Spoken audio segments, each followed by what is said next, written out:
Death, a destination we're all headed for. But what really happens then to our body? We'll dig deep into the bowels of the crypt, witness a real embalming, check out the latest in casket making, answer burning questions about cremation, turn a Cadillac into a funeral coach, and learn why they're preserving the dead in plastic. Let's take a closer look at the science of death at the mortuary and find out what's that about.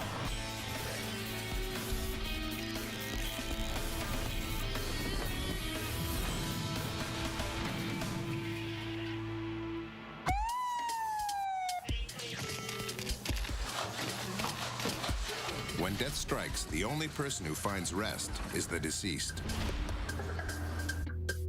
A dead body triggers a series of events that draws on a vast array of scientific and technical specialties, involves dozens of people, and only stops after the body reaches the cemetery. Death is no private matter. It's the focus of a multi-million-dollar industry that keeps innovating. They make coffins that can withstand the ravages of time better than ever before. They can turn the dust of a loved one into a diamond. And they can preserve your body in the name of science.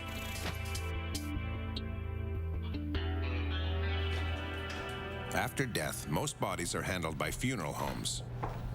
But if the circumstances of death raise any questions, the body goes to a place like this, the Los Angeles County Coroner's Forensic Science Center. Business here is far from dead. All right, thanks. He just got there. He said he's looking for Pearl. The center processes up to 25 bodies a day. To handle that level of demand requires 24 full-time forensic doctors on staff. The cases vary. There are natural deaths, accidental deaths, and suicides. Of course, the Forensic Science Center gets its share of murders. While violent crime in North America has decreased over the last decade, a murder is still committed every 32 minutes in the U.S.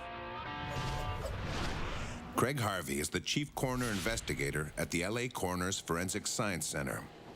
We don't just deal with murders. I mean, that does represent a good portion of our caseload, but an even larger percentage of our caseload is dedicated to natural deaths. When a body comes in, two challenges face the mortuary team. They have to establish the cause of death and confirm the body's identity. And this can prove difficult. We handle about 350 the unidentified bodies that come to us each year. That includes decomposed bodies, skeletons, and partial remains. The first thing the coroner's staff does is record all the relevant details about the body that will help identify the deceased.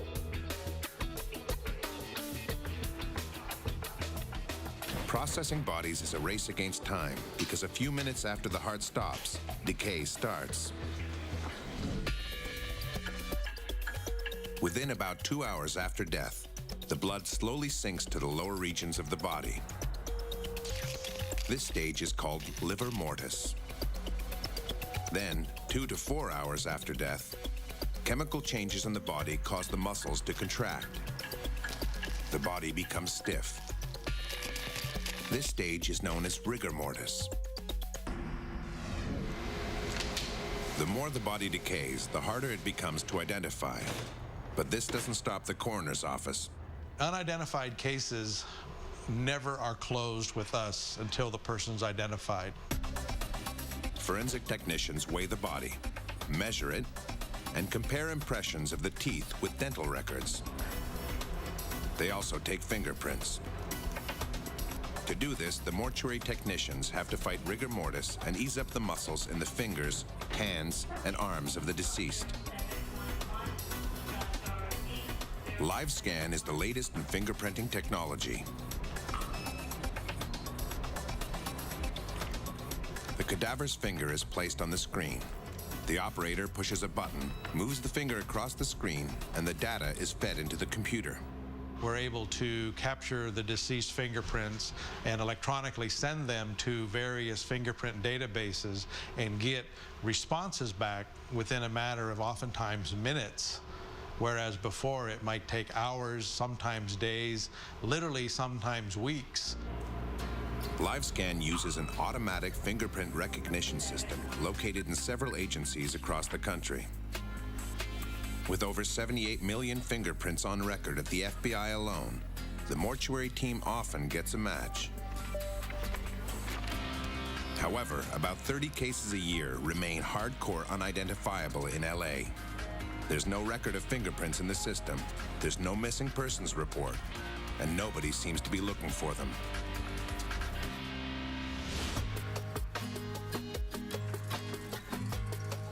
Whether they're identified or not, the coroner's team has to find the medical cause of death for every body that comes in.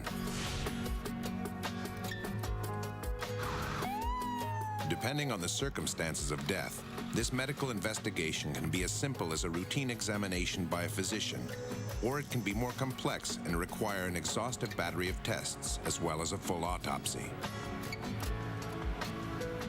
Toxicology tests are performed to determine the presence of alcohol, drugs, or even poison in the blood, the urine, and the hair.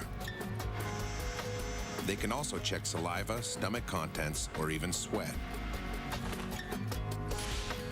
X-rays may be taken to determine the presence of bone damage or foreign objects like bullets or other lethal materials. They also check the fingernails for hints to the cause of death. There may be evidence of struggle, disease, or even drug reactions. The clues gathered during the first part of the medical investigation might help the coroner narrow down the areas of the body he'll probe during the autopsy.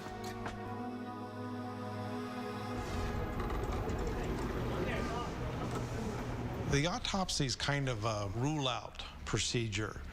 You look at everything in the body to see that it's working as it should be working. And so whatever you have left that you find that's not compatible with life, then that's obviously going to be related to your cause of death. During an autopsy, each organ is removed and examined by a doctor. It's weighed, dissected, and then a small section of each organ is collected in what we call a stock jar or a whole jar. They also collect samples of tissue, blood, bile, stomach contents, and urine. If any organ is unusual in any way, a more detailed examination is conducted. These findings help the coroner decide whether the cause of death was accidental, homicidal, suicidal, or natural. After the body is identified and the cause of death officially determined, it can be claimed by the family. In the meantime, it is stored in the crypt at a temperature between 4 and 9 degrees Celsius.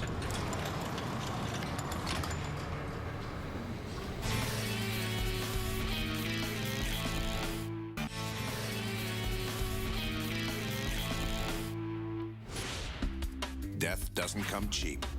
The average cost of a modest funeral is about $7,000. It's a competitive, multi-million-dollar industry. And there are over 23,000 funeral homes in North America competing for your business. Anderson McQueen Cremation Tribute Center in St. Petersburg, Florida is one of North America's most progressive funeral homes.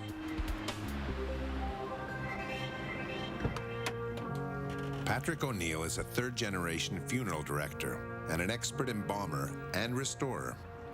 He knows that death can strike without warning, so he makes sure his agenda is open. The death could occur anytime over a 24-hour period, 24/7, 365. So you have to be a dedicated individual and just be the type of person that is at the beck and call of the family at any given time. We may have 7 or 8 funerals in any given day, and that family cannot feel like they're number 6 or number 7 in line. Not everyone who comes to a funeral home will have a traditional burial.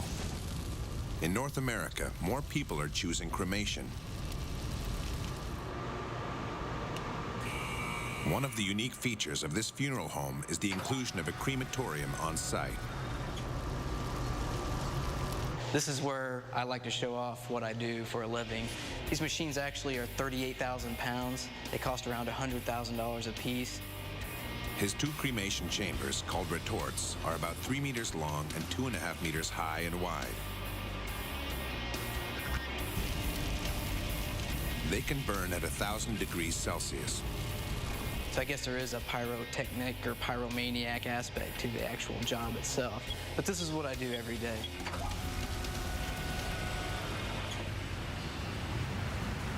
While many modern funeral homes have the cremation ovens located in a warehouse or garage, Patrick's are inside the actual funeral home and visible to the family. They can actually witness the initiation of the process, the cremation process. That allows them to have peace of mind in knowing that they are going to receive their loved one back in the urn that they chose. As part of the farewell, a family member is invited to push the button that begins the cremation process. While the number of people being cremated in North America is increasing, so is the number of urns that are abandoned. Over 30,000 and counting.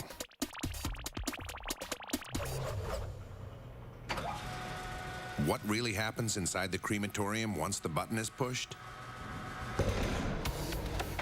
After the casket has been placed inside the cremation chamber, a 300,000 BTU burner is ignited using natural or propane gas. Once the casket is totally consumed by flames, it collapses and exposes the body to direct fire. The body will incinerate for about 2 hours at a temperature that can reach over 1,000 degrees Celsius. The smoke and gases released are conveyed to the afterburning chamber where they are burned off and then cooled before being evacuated through the chimney. Dr. Steve Looker knows a thing or two about cremation. He's an environmental engineer and he makes retorts for a living. He became interested in retorts while working on another project at a cremation site. It was an interesting concept because I'd never seen a cremated body before, and when we opened the door and I saw the set of remains at the end, it was kind of thrilling. Steve went from knowing nothing about cremation retorts to being one of North America's leading experts. His company, B&L Cremation Systems, ships over 100 cremation machines a year to more than 40 countries.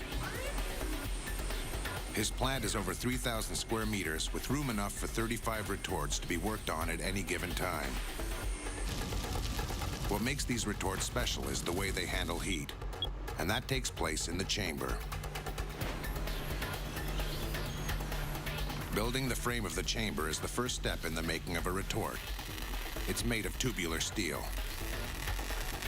They then place sheets of steel on the inside of the frame and weld them together. They install a first layer of insulation on the inside. The second layer of insulation consists of bricks. These are key. Cremation retorts reach up to 1,000 degrees Celsius for 2 to 3 hours, so these bricks are the first line of defense against the fire. Bricks are very important in the cremation process because they protect the framework of the machine from the intense heat of the cremation process. The bricks are made of aluminous silicate, an aluminum-based sand material, and then chemicals are added as a binder. They are capable of withstanding temperatures of 1,650 degrees Celsius. Queen Victoria's physician was an early proponent of cremation. In the 19th century, Sir Henry Thompson believed that the heat generated in the combustion process would obliterate any lethal germs that were spreading from the dead. If a body contained viruses, the heat of the cremation process is so intense that it has been scientifically proven that nothing can escape that heat and nothing is emitted from the crematory. So the viruses are killed on site inside the crematory. But if the cremation process does kill viruses, it also creates gases. Most of these gases are stopped in the afterburning chamber before being evacuated into the atmosphere. But some do manage to escape, like mercury. Mercury is found in dental fillings, and when a body is cremated, the heat vaporizes it. But these kinds of dental amalgams are less popular with dentists today. The average human body contains enough iron to make an 8-centimeter nail, sulfur to kill all the fleas on an average dog, carbon to make 900 pencils, potassium to fire a toy cannon, fat to make 7 bars of soap, phosphorus to make 2,200 matches, and water to fill a 10-gallon hat. The effluents coming from cremation are extremely low, but they're not zero. In Steve's retorts, the monitoring of the combustion process is automated. Installing this system is one of the last steps of the production line. Temperature sensors are installed in the chamber. These sensors are wired to the control panel, and they provide the data that will regulate the fuel and the airflow needed for the cremation. Currently, B&L makes 6 different types of cremation retorts. Some of these models are for very large bodies of up to 385 kilos. It takes 5 months to make one of these large-size models, and up to 18 workers can be involved in the process, 2 months longer than a regular model. A mammoth crane is needed to lift any one of these machines for transport. They weigh 18 tons.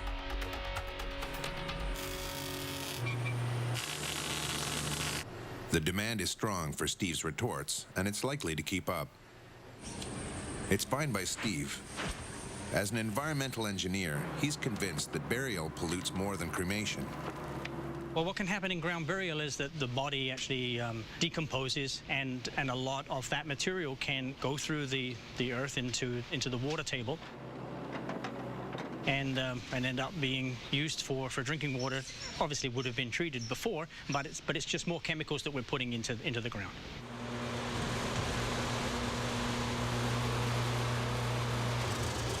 Patrick O'Neill of the Anderson Funeral Home owns 2 of Steve's cremation retorts. After he's fired off the retorts, he monitors the heat and the duration of the process. He estimates that the time it takes to cremate a body is about 1 hour for every 45 kilograms. When the cremation is over, he collects the remains. Once the cycle is complete, what we're left with is actually the bone fragments of the body. The bone fragments don't actually burn. Patrick gathers these fragments for further processing. He uses a powerful magnet to pull away any tiny metal pieces, like dental fillings, and he removes orthopedic remains, like this metallic hip replacement.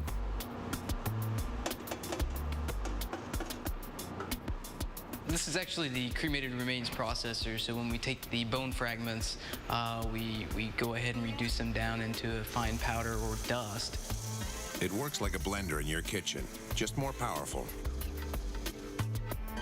You're left with about 5 to 7 pounds of that cremated remain residue or dust. And someone has found an unusual use for that dust. A diamond is indeed forever, and now so are the ashes of the dead. LifeGem uses a process that pulls the carbon out of the ashes and turns it into graphite. This graphite can be pressed and hardened into a solid rock, and then cut to look like a real diamond. There are other ways that science can be used to preserve a dead body. Gunther von Hagens is a keeper of the dead. He's an anatomist who's developed a unique method for preserving not just the memory of a person, but their whole body for the purpose of medical science. How? By using plastic. The process is called plastination. The word is derived from the Greek word plastine, which means to shape or to form. And I want to plastinate the human body. It's important to stop putrefaction as fast as possible. To do this, the body is first stripped to expose its most essential features.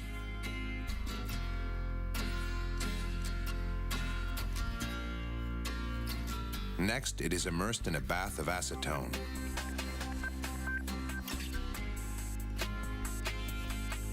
The acetone dissolves any remaining fluids and soluble fats. After this, the body is placed in a bath of liquid plastic. It is then dried with UV light to harden the plastic. Günther uses the method on everything from a full animal body to a small human organ. When I slice the body in 2 millimeter, about 7 hours, 8 hours are sufficient. But when I impregnate the whole body, dissect it, I need 3 months. The result of Günther's work is featured in a stunning traveling exhibition. The models are real deceased people who have donated their bodies for use in Günther's scientific projects. For Günther, it was a new way to look at traditional anatomy. Instead of seeing the rather lifeless cadavers of the past, the public and the scientific community can observe preserved bodies in exciting action poses. Each pose has its aesthetic appeal and its a range of information, possible anatomic information. Vice versa, each anatomic information needs its special pose. Günther's work allows us to visualize the body from the inside out and provides us with a wealth of new information. The foremost goal in this exhibition is health education. A before and after real-life snapshot of a smoker's lung is a real turnoff. A cancer tumor frozen in time helps doctors see the disease at work. In other words, the dead are helping the living.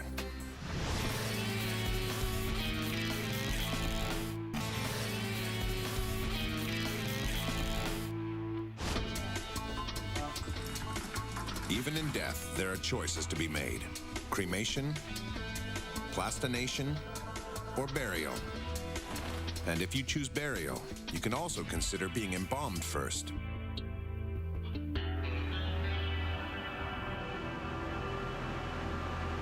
As a funeral director, Patrick O'Neill can make all the arrangements, even if your funeral is days away. This is our cold storage unit. We can store up to 50 bodies at any given time, and this unit is also used for unembalmed remains, where we hold the remains until they're either buried or cremated. The cold slows down the decomposition process, but doesn't stop it. Signs of decay will still be visible. The way to prepare for an open casket is to embalm the body. St. Petersburg College has one of only 56 accredited funeral science programs in the U.S. Here, future funeral directors test their skills using real bodies. Gary Brown is the instructor. Hi, Michelle, Linda. How are you guys doing today? The science we can learn through textbooks. However, the art part of embalming can only be learned by doing it. And we can only do it on real bodies. Before any work begins, embalmers put on their protective gear. This ritual involves footwear, a mask, eyewear or face shield, gloves, and a lab coat. They do this because a dead body is still full of life.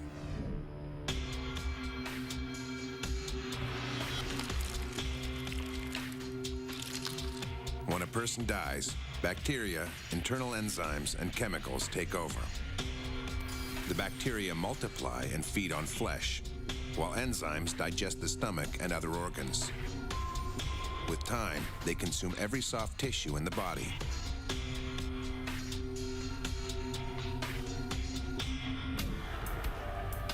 The program director at the college is Kevin Davis.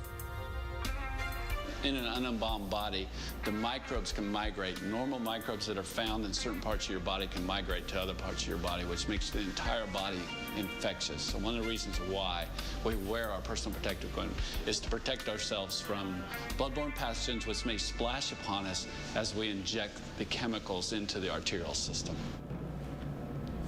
Once the body is washed and disinfected, a piece of plastic is put in each eye of the deceased. When someone dies, the eyes have a tendency to dehydrate and sink in. The eye cap keeps a natural shape. The eye cap also helps keep the eyelid shut. It has little tiny barbs on it that prevent the eyelid from opening up. Embalming replaces most of the blood in the body with specially made embalming liquids that postpone decomposition for a week or so. I don't think his gums are... No? To begin the embalming process, an incision can be made in the right side of the neck, exposing the body's largest artery, the carotid, and the largest vein, the jugular. Embalming fluid is then injected through a cannula into the carotid artery. It is pumped through the arteries all the way to the smallest blood vessels, and it penetrates the organs and tissues along the way. As it flows through the body, it pushes the stagnant blood out of the veins, back through the heart, and out of the jugular.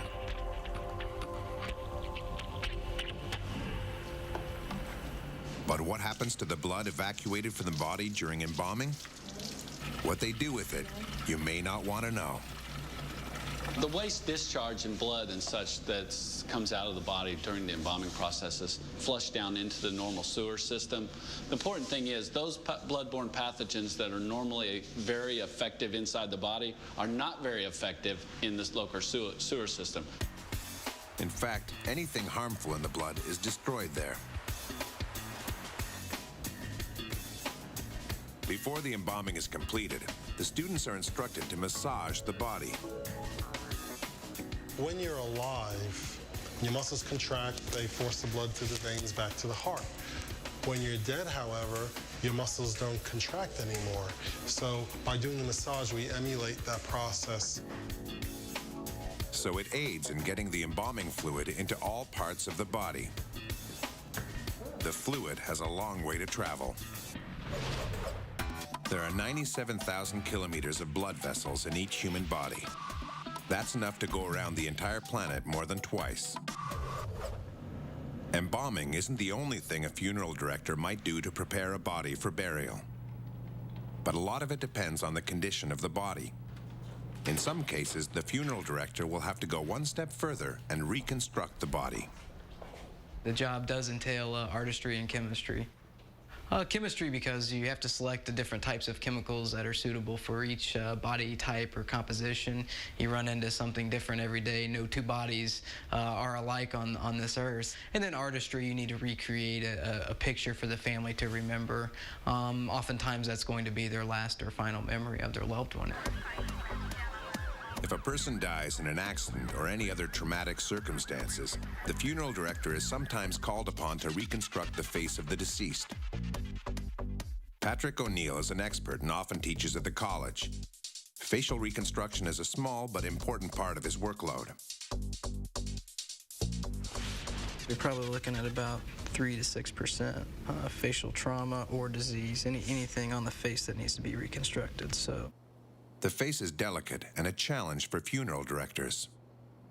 What we see the most is going to be the nose, cheeks and eyes, sometimes the chin, maybe a little bit in the mouth.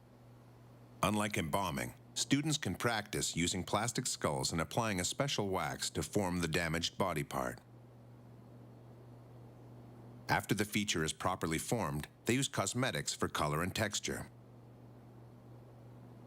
Restoration and facial reconstruction is very important because you can actually go in and you can recreate that picture that the family needs for their final closure. But some mourners want to take that closure further. Eternal reefs are concrete structures made up of cremains of a loved one that are then immersed in specific places just off the shoreline. The idea is to grow a coral reef and encourage coral development in natural marine environments, specifically in locations where reefs are dying. Families and friends are encouraged to participate in the creation of a memorial reef to personalize it further. These reefs have been placed from New Jersey to the tip of Florida, wherever there's a need for natural reef expansion. There are over 100,000 cemeteries in North America, and each with the personnel and heavy machinery they need to bury the dead.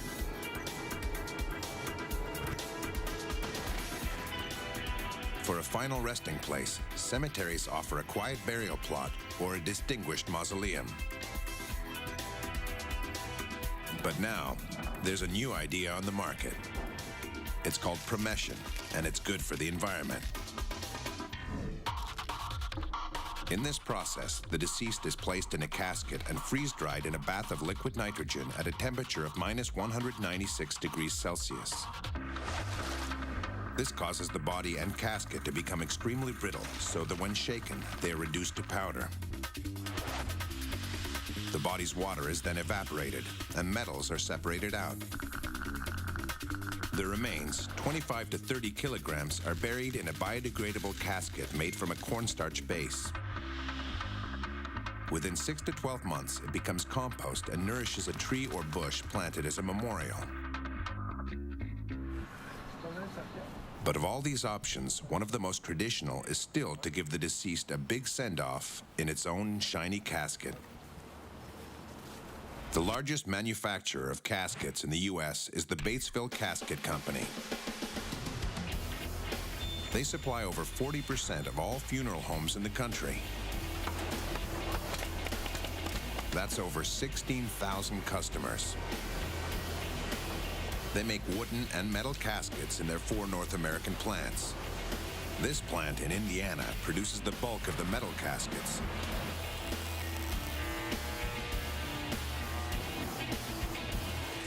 The plant manager is Todd Dennis. We make 1,000 caskets a day. It comes off the line every 55 seconds across 2 shifts, and we're able to supply our customers. That is our customer demand right now. The first thing you notice about this complex is its size, almost 50,000 square meters. This plant makes 200 different designs of metal caskets. There's well over 249 parts within a single metal casket. It all starts with a roll of steel, which is cut to length and then placed in a 1,500-ton stamping press. We have 7 different presses that form the part, trim the part, give you the final shape, the outside appearance of the casket.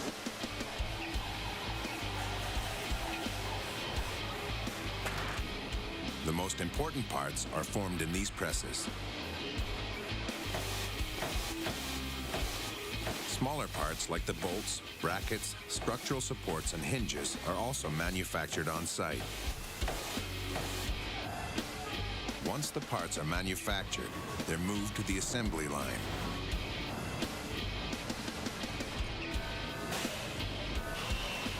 Here, the sides and bottom are welded together to form the basic box of the casket.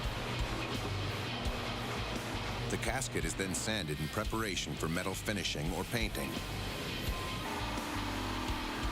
Metal finishing retains the metal's original color. The casket is highly polished to give it a brilliant shine. When James Brown died, he was placed in a shiny gold casket similar to this one, style befitting the godfather of soul.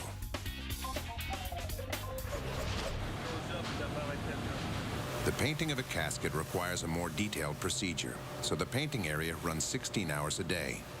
Currently, right now, we have 20 standard colors, and then, of course, custom colors. We can mix and match any paint that you can get. Once the casket is painted or polished, rubber gaskets are added along the edge, and all the hardware is installed on the outside.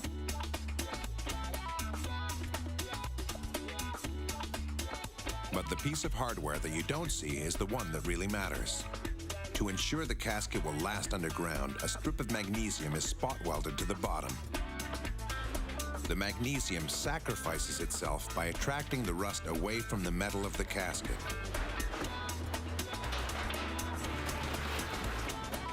This small strip actually doubles the life of a metal casket. To keep production hopping, they added a series of robots, but not without adding some challenges as well. The implementation is the hard part, to try to actually do the work and get that into the factory and integrate it with the human motions, because robots do everything the way they're programmed to do. But while the untiring work ethic of the robots has increased productivity, some of them still possess a human side. About the time the robots were going in, we had a gentleman who had spent years working in this station by the name of Albert. So they thought, as a fitting tribute to Albert, when the machine was put in, as he's retired, as his going away present, they named the machine Albert and put his photo on there as well. At one point, demand was so high that even with the addition of the robots, they couldn't keep up their supply because it took 4 hours to change the dies for each new piece of casket that had to be stamped. Not anymore. Now they've got it down to a science and can change over dies in 20 minutes or less. A lot of that was done through special mechanisms, die carts, different bolts, different componentry within the tool, and then teamwork.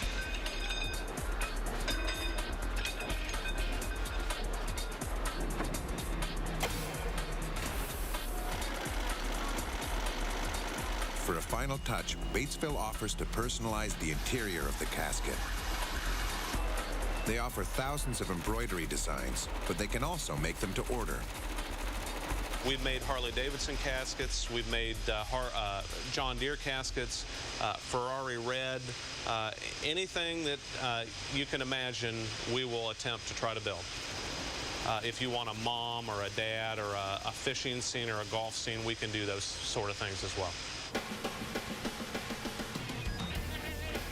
Personalization extends beyond the type of lining, the color of the casket, or its fittings.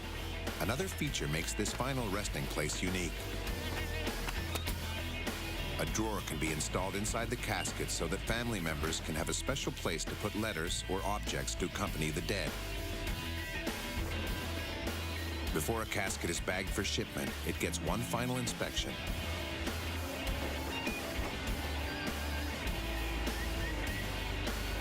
Finally, the casket's barcode is scanned to determine if it's to be placed on a truck immediately or temporarily stored in their automated warehouse for future shipping. Speed is a challenge on both lines. And often how we overcome that is we may have to fly a product to a family or to a funeral home to serve that family. One of these caskets will run you anywhere from $1,400 to $10,000.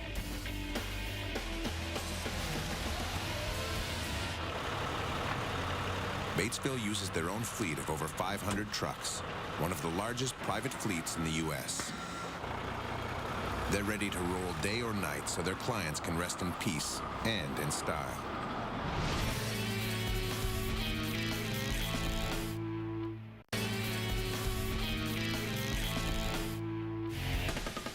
While the dead are in no hurry, everybody around them seems to be.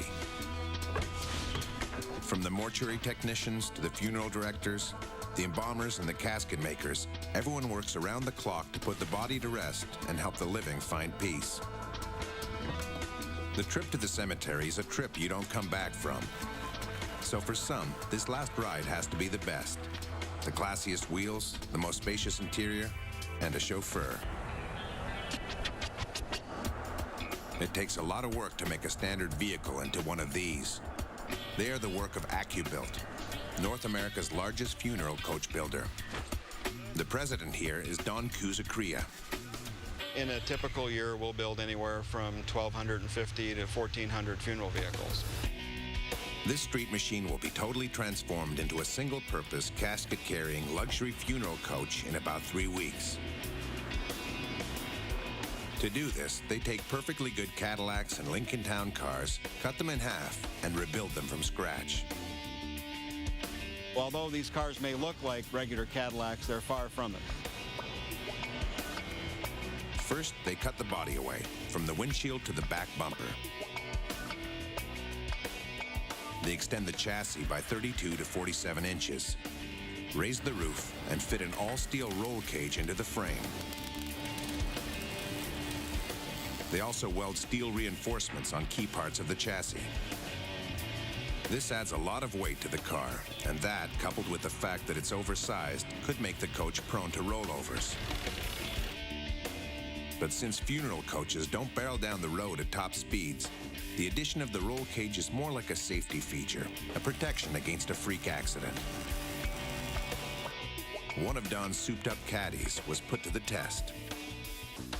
From what I was told, a pickup truck ran a stop sign at a T intersection, hit the funeral coach and pushed it over the side of an embankment, and it rolled down, I think, at least 100 or 150 feet, something like that. It landed on its wheels, and it was able to be driven. Once the roll cage is completed, custom body panels are mounted. They use an 850-ton Erie press to create the exterior door from a single flat piece of steel, and a 6-axis robotic laser to cut 3-dimensional formed pieces like interior panels. The advantage of that is you get a much more precise part, you get a much stronger part, you get a part that's less likely to rust. They use a high-tech CNC wood router to guarantee a perfect fit of panels inside each of their funeral coaches. The metal is finished and then painted in sealed downdraft chambers. Funeral coaches are not all black or gray. If a funeral home wants to add a coach to its fleet, the paint shop may have to match a very specific color, even one that was last used in the 70s. Next comes the wiring. This is all hand done. They use hundreds of meters of electric cable in each vehicle. They spray on a special glue to hold the vinyl top. The vinyl was chosen from dozens of colors and then custom cut.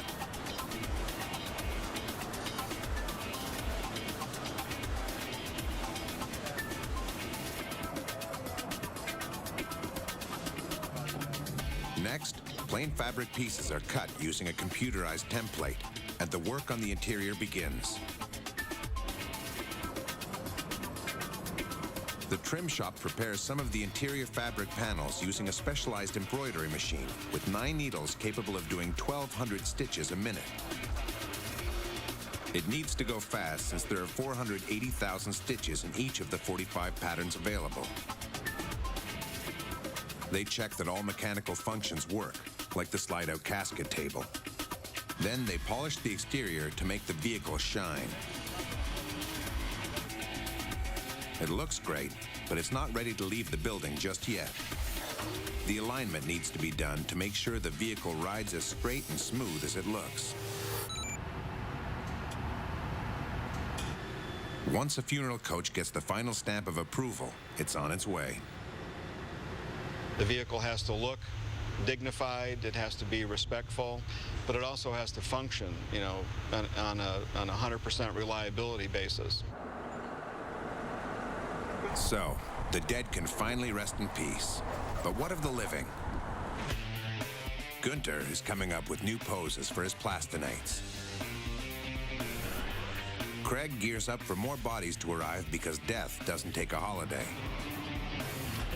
Patrick will be ready to embalm the body. Todd will make the casket just in time. And when death strikes, the cemetery will have a burial site ready for any body coming from the mortuary. And that's what that's about.